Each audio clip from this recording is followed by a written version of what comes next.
Hi guys! Maulang gabi po sa ating lahat. Ayan, sa mga bago lang dito sa ating channel, pakiclick lang po tayo na ating subscribe button at notification bell na nandyan sa baba upang kayo maging updated at ma-notify tuwing may bago po akong chika at balita hinggil sa Kim Pao. Kung nais po ninyo mga balita tungkol kina Kim and Paolo, nasa tamang channel po kayo pagkat sagot na natin yan. Anyway, ang atin po palang mainit na pag-uusapan ngayong gabing ito ay patungkol nga sa nakakaloka na gimbal din ako dito sa latest chika na nasagap natin. Pinag-uusapan sa ilang grupo ng mga fans sa Blue Up. So, grabe, kinikilig, nagulat na lahat na ng emosyon.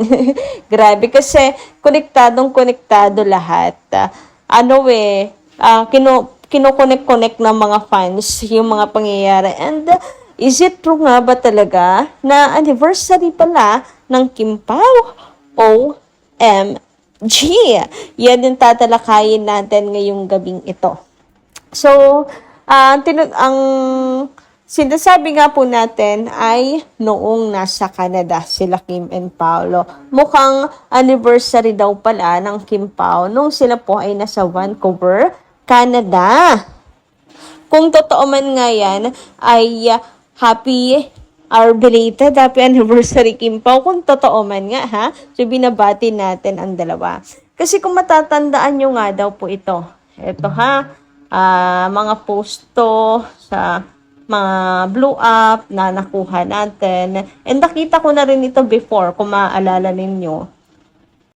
Basahin ko nga po para mas malinaw. Ito yung post, putya, 19 pala ngayon. Kaya ba may paganito? Kim Pao rocks Surigao. So ito yung nakaraang taon pa po itong pinag-uusapan. Sabi dito po sa retweet, tapos kasalan sa September 19, shoota, huwag nyo kaming malinlang, #Kim Pao. 19, natandaan nyo. Eto pa, sabi dito, mansari pala ngayon. 19, happy mansari, lovebirds, pala desisyon ako. Ayan, kasi there's something special daw po sa 19 talaga.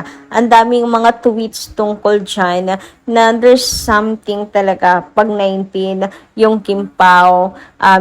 Naalala ko dati parang tumakas pa si Paolo tapos si Kimi bigla ring nawala, ganyan and all. Parang kasabayan nito yon. Oo, parang kasabayan nito noon. Shooting po ata yun sa May Love Will Make You Disappear. Hindi ako nagkakamali. Tapos si Kimi parang maagang umuwi sa Showtime, parang gano'n. Tapos ayun nga, may mga ayudas and all. Basta there's something daw po kapag ka 19, talaga, hindi natin, ang tabayanan din natin pag 19, kung merong special happenings tungkol sa Kim Pao. 19 suspect siya ng mga fans, mansari and anniversary. Ngayon, di ba yung sa Canada, tatandaan ninyo, October 18 yon. Tapos kinabukasan, di ba 19, nasa Canada pa rin po sila. At meron pang chika na madaling araw nga po, ang Kim Pao po ay nag-dinner date. Nakita ngang nag-dinner date ang Kim Pao, nagsulo daw po ang Kim Pao, may sariling ganap. Tapos, sundan pa po nito na para bang meron na pong naganap na proposal sa Canada, yung vibes na to, yan. Grabe, kung ano-ano pong nai-imagine ng mga fans. Tapos biglang ganito, mababalita nating or merong magchichika na anniversary ng Kim Pao. Ha! OMG! Kung iisipin mo, may paano? May 19 din nga, tapos may pa-dinner date, tapos may pa-ganito. Parang masyadong connect talaga siya. Dugtong-dugtong talaga eh. Mapapaisip ka din talaga. And what if doon pala nga nag-celebrate ang Kim Pao na anniversary sa Canada? Huy! Tapos nandyan pa si JP. Huy, may bas-bas naman talagang tunay. Approve talaga, no? Tapos, basta...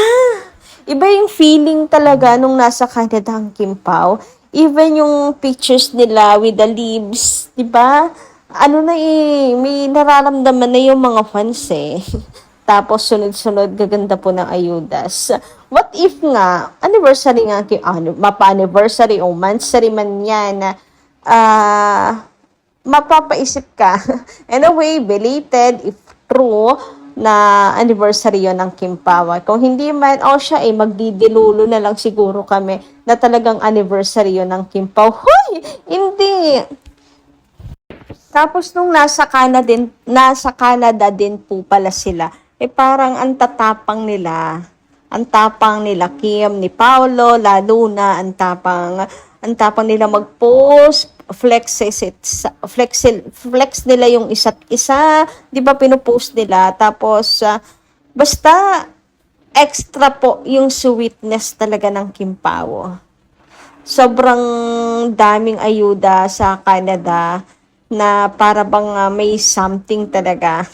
Extra yung sweetness, yung pagpe-flex sa isa't isa and all. Tapos may mga chika pa na kung ano-ano. Di ba? Ay talaga naman. Kinikilig ako. Ay nako, bahala kayo dyan. Totoo man o hindi, basta ako kinikilig ako, period. Yung mga ayudas po sa Canada, the best talaga yon. Yun yung masasabi ko, the best, busog na busog na busog talaga ako. Anyway, sabi naman dito ni Ma'am Emelita Brayones Mercado. Shout out po sa inyo. Magandang gabi. Pakahaba naman, ano? Sabi niya dito ng pangalan. Ogi, fake news yan. Okay lang naman pati yan. Kung pinaghahandaan nila ang pagkakataon o pagkakaroon ng baby. Kaya lang sana totoo. Kasi okay lang naman na maging mag-asawa sila. Okay. So, okay naman daw na talagang paghandaan at magpa-preserve si Kimi ng eggcell. Yun ay kung totoo sana. Kaso mukhang fake news daw itong si Ogie. Tingin nyo fake news?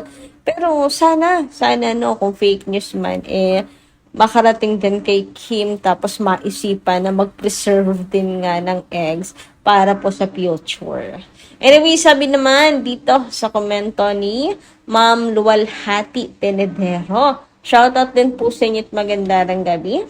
Hindi ba dapat mas okay na mga anak ng normal ang isang babae? Nakaka-proud kung sa matas mo mabuo ang magiging anak mo. Anong klaseng pag-iisip yan? Kung si Mama Mary, Berhen, tinanggap ang spirito na bigay ng Ama sa taas, ang paglilihi at manganganak ni Mama Mary. Si Kim, nag-preserve ng egg niya, mamaya lalong hindi siya magkaanak. At bakit pumayag siya ng ganoon? Pumayag siya ng ganoon, hindi na siya siguro berhen at alam ko malakas ang pananampalataya niya sa taas. Hindi naman siguro totoo yun. Isa ako sa malulungkot. Gustong gusto ko pa naman siya. Okay, kaya siguro pinupush nila na fake news is dahil naniniwala silang berhen pa si Kimi. So, bakit niya papakalman yung eggcell if berhen pa, etc. Ako naniniwala akong berhen. Naniniwala kung still pure pa si Kim. Naniniwala ako na no touch pa yan. Okay? Pero, grabe naman, ma'am, sa sa pangungustyon, sa desisyon ni Kim, at tapos ikukumpara pa. Wala naman po kasing masama doon. Wag na lang po natin questionin. Personal na buhay naman po niya yan eh. Siyempre, katawan niya, batas niya.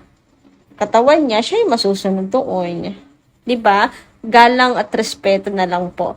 Hindi naman kasi porket iniidolo natin siya, tayo na yung masusunod. Bigyan din po natin sila ng sariling desisyon. Sa buhay, wag natin masyadong kulungin sa nais po natin. Meron din po silang sariling buhay na dapat namnamin din.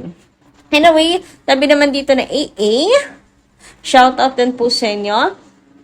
Love you so much, Kim Pao. Nakakakilig naman talaga si Daddy Pao. And lahat pink meaning. Ano po? Loving and caring, super kilig na naman si Daddy Pau, always may regalo.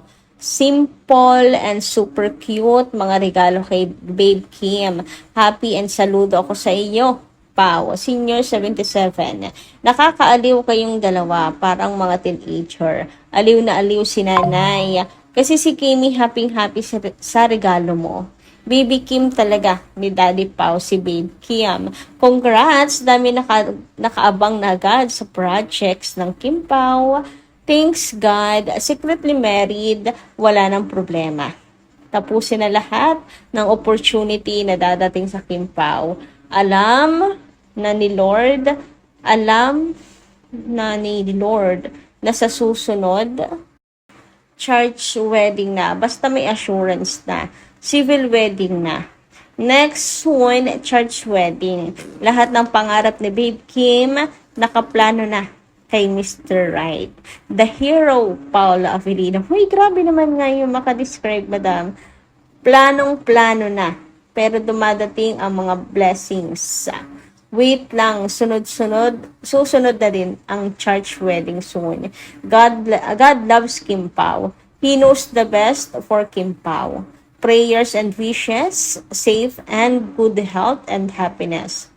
Kim Pao. God bless. God always guide and protect you, Kim Pao. Always put God the center of your love and your heart. Kim Pao forever and ever. Good luck and God bless. Focus first sa The Alibay. Ang The Alibay, November 7, Prime Video PH. Congrats Kim Pao, Kim Pao. Grabe naman nga sa komento si Madam. Daig pang talagang sobra yung excitement, nag-uumapaw yung excitement. Anyway, hanggang dito lang muna ating update. Maraming salamat po sa inyong pakikinig. Kita kas po muli sa susunod nating chikas. Maraming pong salamat.